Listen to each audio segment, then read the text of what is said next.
Hello everyone and welcome to today's lesson.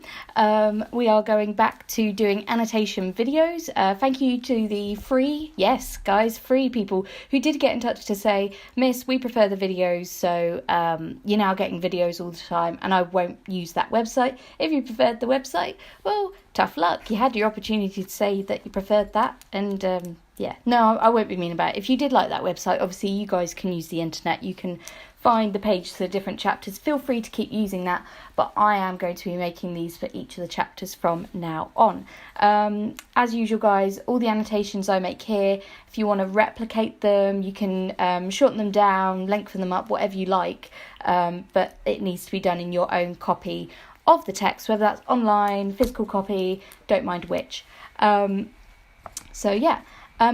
the green highlighting, especially things like this, where the previous owner of this book clearly did not enjoy their English lessons entirely. Anyway, so just follow the pink.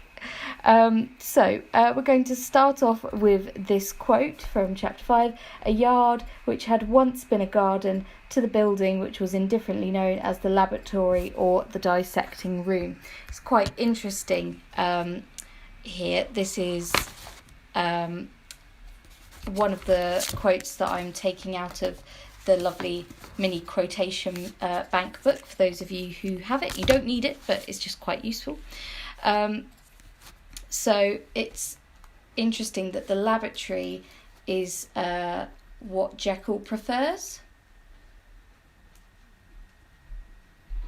You know, all these connotations of science, logic, etc., compared to, let's scooch that over, the garden. It had once been a garden. This shows that the garden is neglected, there's no care for it, and so Jekyll lack of care for nature. And arguably this is why he does all his mad scientific experiments. He takes no joy in cultivating a garden like most Victorian gentlemen perhaps would if you had one. And he decides the appeal of chemistry over the appeal of the natural world. Gardens are also symbolic. Think about, if you have a garden, I don't, but I imagine if I did, I would feel very relaxed. So it's a symbol of relaxation and wholesomeness. And the fact that he rejects that ideal and chooses science and chemistry instead is very telling. And also, if you think about science, it's the non-religious. So this helps us cultivate an argument.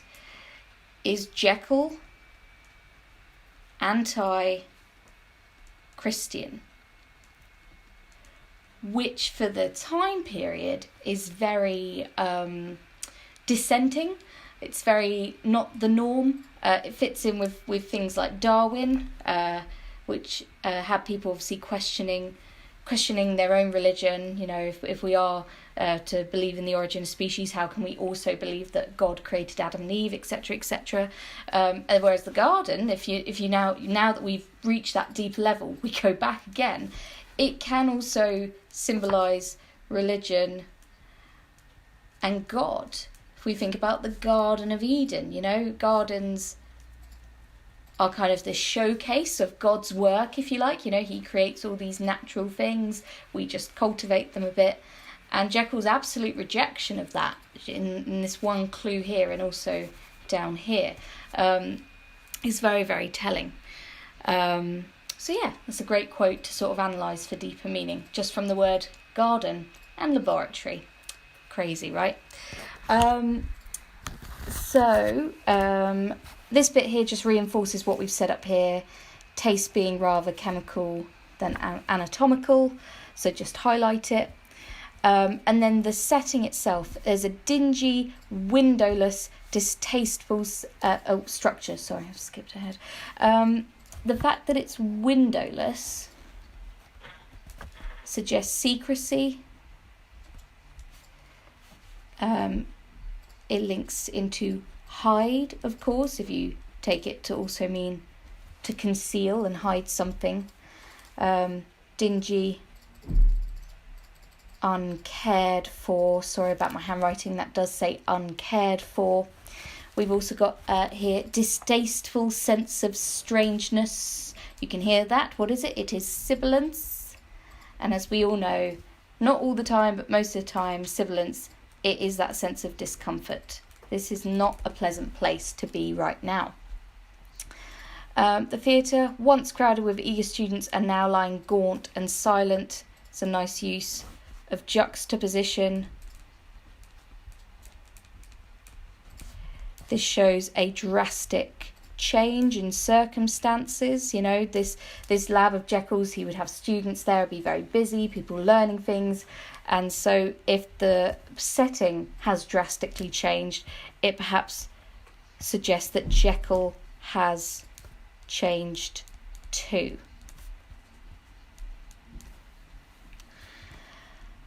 Then we got these lovely verbs here that describe the inside. They're laden, strewn, littered. The light falls dimly. It's foggy. But these are the most important, these four, because these are all verbs that suggest a lack of care and neglect. It's not very well presented. It's a bit rubbish. Foggy, just circle it. I'm going to make the annotation for that later on because we get fog again. And then we got some colour symbolism with the red, and obviously red, danger, evil. So I've just had to cram that on there. Okay, feel free to put the video back, forwards, whatever you need to. I apologise for the speed. Okay. It also says that there are, when he finally goes further into the property, there's 3 dusty windows barred with iron. So even the windows that do exist, look at the state of them. Dusty, again, shows that neglect, but also a desire to conceal. If it's dusty, it means you cannot see clearly in, especially that they're also barred with iron. This idea of it being like a prison is interesting. Maybe Jekyll feels trapped now that he's started this spiral of despair and he now can't escape from it. Even in the house, the fog began to lie thickly. We see this, this is a motif because the word is repeated throughout the book. And obviously it has connotations of secrecy, mystery, pollution as well, of the mind, of the soul, whatever you like to think of it. He sees Jekyll, he's looking deadly sick. He held out a cold hand, he has a changed voice. This is just a clue to us as the reader that, maybe he is Hyde. Who knows? He's deadly sick, cold hand. I guess it could be foreshadowing. I'm not going to write it down because I think that's up to certain people. I don't think there's enough you could say about that that's particularly interesting.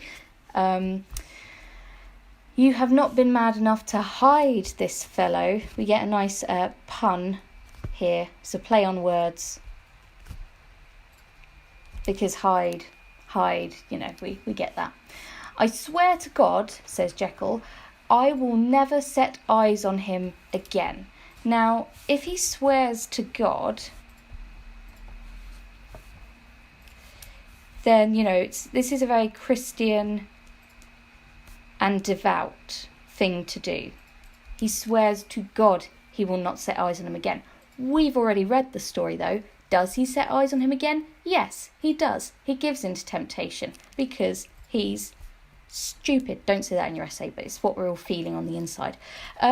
So he breaks this promise, and therefore it gives us every right to believe that when he does turn back into Hyde again, he's committing a sin against God because he's defying him. And again, it reinforces our belief that we've set up already, that Jekyll is not really a good, full Christian man, and that he's very shirking in his duties to God at the time. I am done with him in this world. That's a very interesting choice of words. I'm done with him in this world, which suggests he would see him again in another world, which we can interpret it as being like heaven or hell. Suggests he expects to see him in afterlife. And this again is a clue, because him and Hyde are the same person. He will never more be heard of. Friend's feverish manner. There is this idea of insanity being like a disease. And that's kind of the route that Jekyll is on the cusp of falling into. He's already made physically sick with what he's done as Hyde with the murder. And then, thank God, guys, a lot less annotations from this point, and it is a short chapter. Jekyll then says, I have received a letter, and I am at a loss as to whether I should show it to the police. Now, we'll find out later on that this is a letter forged by Jekyll himself. I'm still not entirely sure. It's up for debate. Does Jekyll write this letter as Jekyll, when he's in Jekyll form pretending to be Hyde, or does he write it when he is Hyde, and does Hyde just naturally adopt a different handwriting slope to Jekyll, if that makes sense? In either case, we can analyse the punctuation and the repetition. The dash and the repetition show that he is uneasy. There is something, he could have just said, I have received a letter, but he has I have received a letter. It's very kind of, he's clearly nervous, and perhaps this is telling that he is lying, because he hasn't received the letter, he wrote it himself. Well, we know that later on. And again, look at the semicolon. If you want a more fancy way to describe the punctuation throughout his speech here, it's very cut up. So punctuation is chaotic, and I guess you could say quite almost, I know this is the wrong musical term, but like staccato. It's very it's very disjointed. If you are a musician and you know the musical term that I kind of want to apply here, please tell me, and please use that word in your own analysis. You'll sound like really intelligent, because I can't think of it right now. On the next page, he says to Utterson, I wish you to judge for me entirely.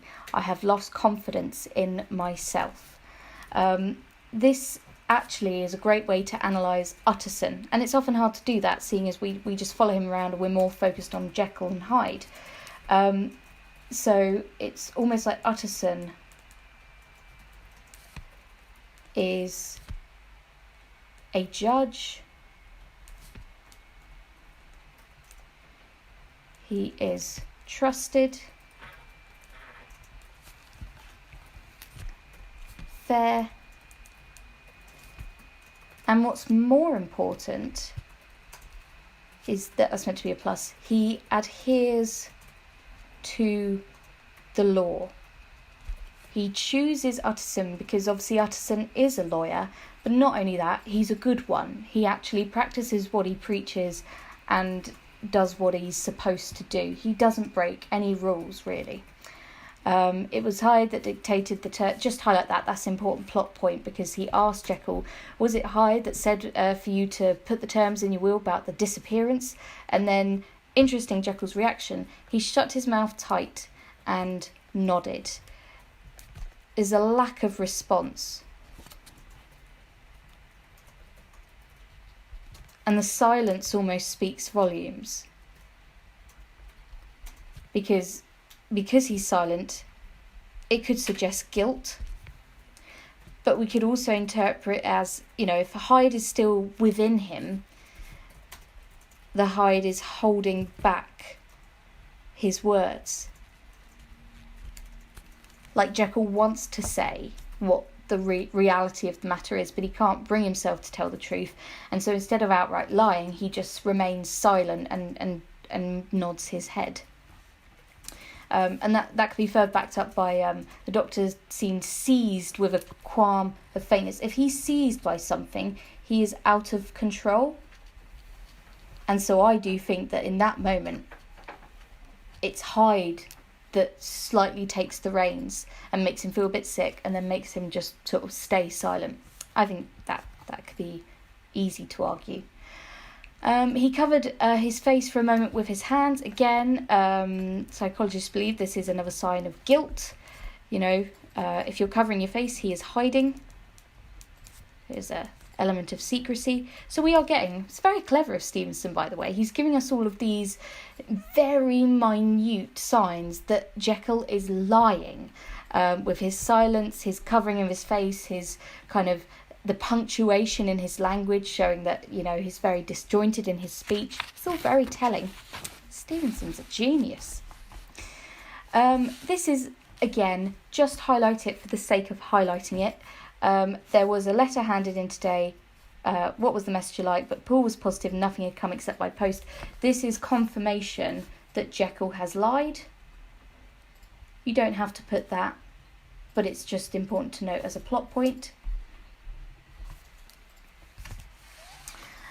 And then again, just highlight this because we've already got the annotation for the fog, but it's just important to have, more evidence of the fog. Big no, we never do this. Last 2 pages now. He then meets this guy, guest, because, Utterson has all these convenient friends, including someone who specialises in handwriting, who he can go to at a moment's notice. How convenient. And Guest says that he's analysing the supposed handwriting of Hyde. And he says, "No, sir," he said, "not mad, but it is an odd hand." I think that's just quite interesting, if handwriting reflects personality.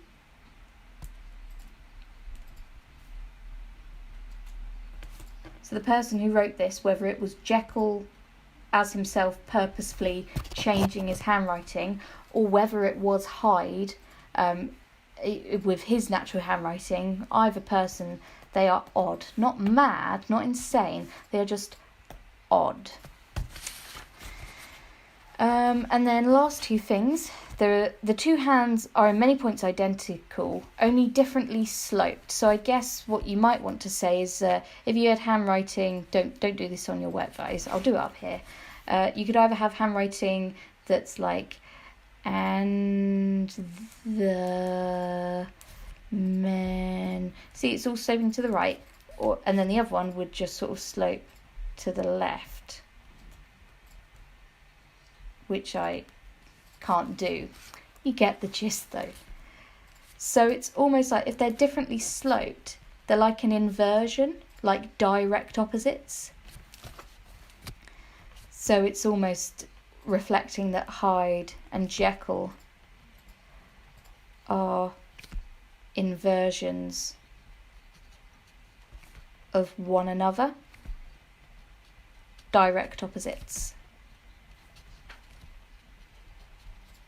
Or perhaps arguably mirrored.